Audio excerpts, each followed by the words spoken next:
guys, want to go ahead and talk to you about Knorr's brand of chicken flavored bouillon. This is a powder. These do not come in individual container or individual packages. You can see that it is a powder. Looks like so.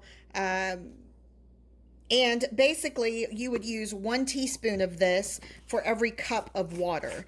And I don't like carrying a chicken stock in my cabinet in my pantry because it takes up a lot of space. So I actually will just use this chicken flavored bouillon, and then that way it saves space in my pantry. But that's just a personal preference. I don't like having to purchase chicken stock and actually keeping that in my pantry. I'd rather just go ahead and buy this, and I can add as much or as little as I'm wanting. This is really great if you are trying to go ahead and make a soup, if you want to add it to any of your other dishes, casseroles. You can actually go ahead and use this to be able to give you that little bit of chicken flavor, to add that to your meal.